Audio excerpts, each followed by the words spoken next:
जय शिवराय मित्रांनो, आज आपण हळद उत्पादक शेतकऱ्यांना एक महत्त्वाचा सल्ला देणार आहे. सोयाबीन, उडीद, मूग उत्पादकांना देखील आज महत्त्वाची आणि आनंदाची बातमी देणार आहेत. मात्र कापूस उत्पादकांना ह्या वातावरणाचा फारसा धोका पडू शकतो, कारण की ह्या वातावरणाची जी तारीख आहे ही 12 जूनपर्यंत या खंडाची तीव्रता अशाच प्रकारे राहणार आहे.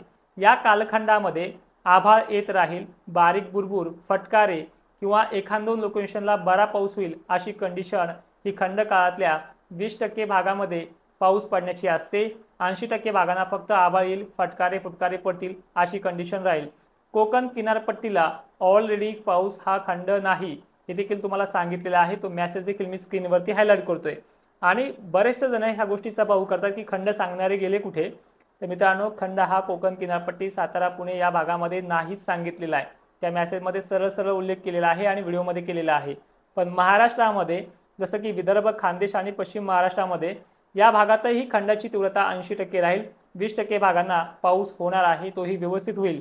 पण 80% भागांमध्ये फक्त आभाळ येणं, हलक्या सरी कोसळणं हे होत राहील.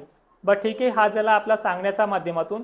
आता पेरण्या कधी करायच्या, काय करायच्या आणि ॲक्च्युअल मान्सूनची तीव्रता कशी असेल, म्हणजे आम्हाला 4 दिवस अगोदर पेरता येईल का, लागवड करता येईल का, कारण की लागवड केल्याच्या नंतर 4 दिवसात जरी आम्हाला आला तर तो फायदेशीर ठरेल. तर तत्पूर्वी एक महत्त्वाचा एक संदेश आहे. नक्कीच आवर्जून ही कमेंट तुम्हाला परेशान करणाऱ्या मित्राला नक्की विचारा की ठीक आहे, तुम्ही तोडकर्ड हवामान अंदाज मार्फत जो सांगितलं की 12 तारखेपर्यंत खंड आहे आणि खंडात कसं आहे ते देखील सांगितलेलं आहे.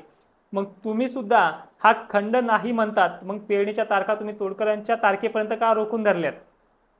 हा खंड नाही तर मग पेरायला काय हरकत आहे?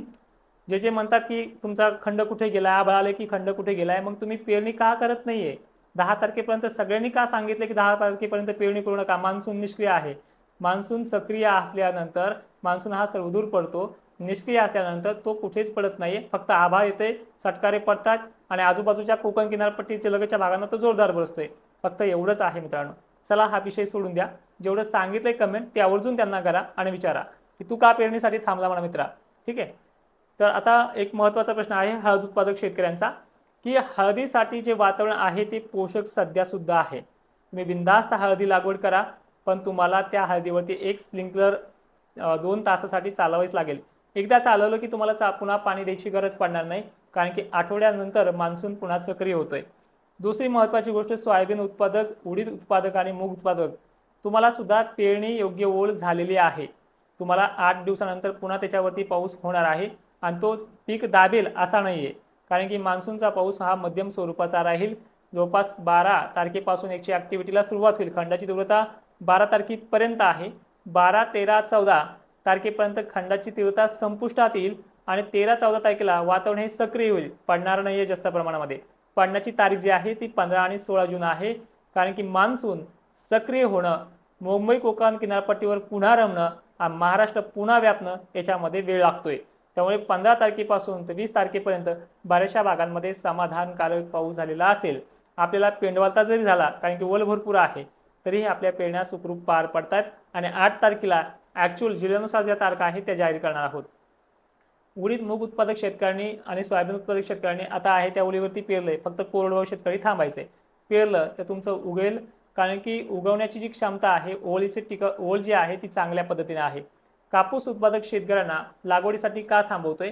कारण की आपण रोटावेटर मारून किंवा पाया मारून ज्या जमिनीचे जे आपण वातावरणामध्ये बदल जो झालेला आहे, वारे सुटतात, वाऱ्यामुळे कोरड पडली आहे. मधल्या काळामध्ये ऊन होतं, आजच्या दिवस थोडं ऊन राहिलं नाहीये. तर ह्या काळामध्ये ज्या उन्हाच्या तीव्रता आपण पाहिल्या आहेत, त्यामुळे रानाची माती जी आहे ती हलकी ओल झालेली आहे. त्यामध्ये पुन्हा आपण रेघाटी पाडली तर ती पुन्हा ओल उठून जाईल. त्यानंतर परत आपण त्यामध्ये उखरून लावलं तर परत ती ओल उठून जाते. बियाणं उगवेपर्यंत त्या बियाण्याचं टोपण पडत नाही आणि पुढील काळातला पाऊस अजून आठवडाभर समाधानकारक नाही. 20% भाग सोडला तर. कोकण किनारपट्टी हा खंडामध्ये नाहीये. हा मेसेज तुम्हाला पुन्हा एकदा हायलाइट करून दाखवतो.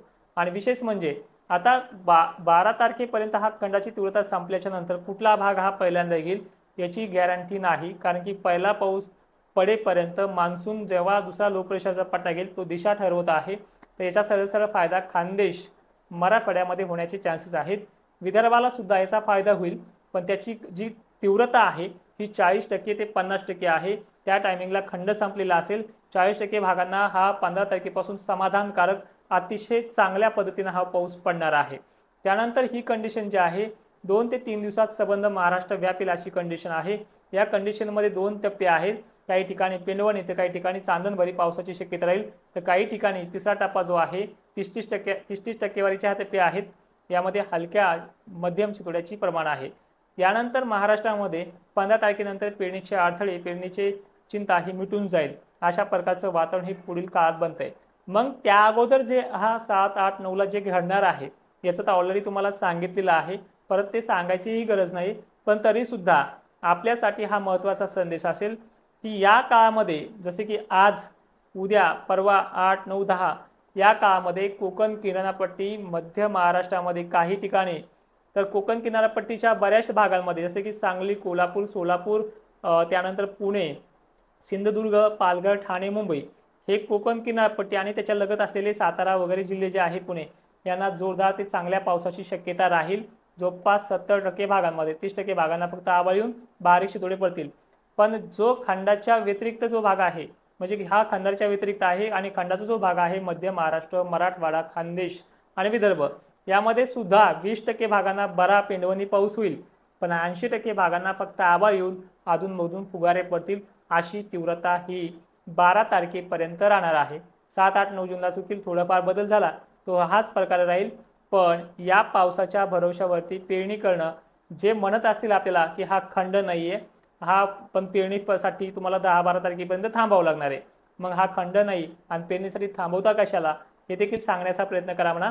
आणि ज्यांना विश्वास नाही त्यांनी त्यांच्या भरोशावरती पेरणी करायची, माझ्या भरोशावरती पेरणी करायची नाहीये, हे देखील स्पष्ट तुम्हाला सांगण्यात येते। कारण की हा 12 तारखे पडणारा खंड आहे। पाऊस आभाळ खाली पडेपर्यंत ह्या वातावरणाचा भरोसा नसतो।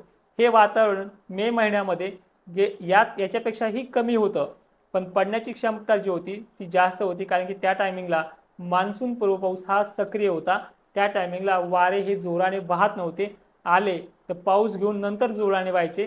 पण आता काय होते, आभाळ निघणं आणि वारे सुटणं, आलेला पाऊस पांगणं, त्याच्यात आभाळाची फळी जी निघत होती त्याच्यामध्ये 2 तुकडे होणं आणि चक्क गावं सोडून येणं, हे 12 तारखेपर्यंत सातत्याने चालणार आहे। आणि हे समजून मी सातत्याने सांगत आहे। जर ही माहिती आवडत नसेल, पटत नसेल, तर ही फक्त माहिती आपण प्राईम मेंबरशिप मित्रांसाठीच ठेवूयात।